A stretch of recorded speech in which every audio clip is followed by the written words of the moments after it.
আমার বাপ। এটা সেই মেয়ে স্বামীর বাড়িতে যায় যে মেয়ের বাবার নাম মুহাম্মাদুর রাসূলুল্লাহ সাল্লাল্লাহু আলাইহি ওয়াসাল্লাম। তার চাইতে দামি কার ঘর থেকে বাইর হইছে? কার ঘর থেকে এর চাইতে দামি মেয়ে বের হইছে বলেন?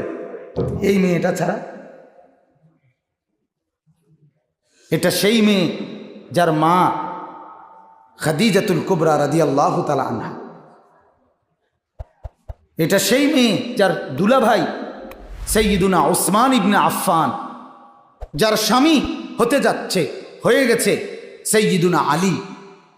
যার স্বামী কত বড়, যার দুলাভাই কত বড়, যার বাবা কত শ্রেষ্ঠতম, যার মা কত শ্রেষ্ঠতম, তিনি স্বামীর ঘরে যায় একাকী, একজন দাসীকে সাথে নিয়ে সন্ধ্যার পর। পৃথিবীর কেউ জানে না, মদিনার কারো খবর নাই। মুহাম্মদে আরবির কলিজার টুকরা, আদরের দুলালি স্বামীর ঘরে যায়।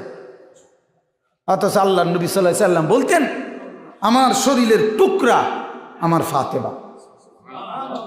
আল্লাহ নবী বলেন, আমার সবচেয়ে বেশি চাওয়া ফাতেমার সাথে আমার বিচ্ছেদ যেন কম হয়।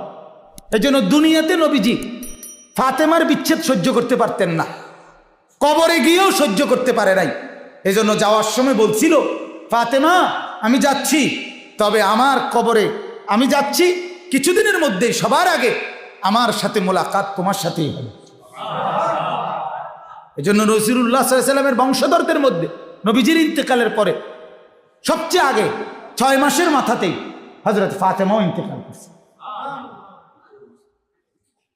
সেই ফাতেমা গেছে ঘরের স্বামীর ঘরে, গিয়ে হযরত আলী রাদিয়াল্লাহু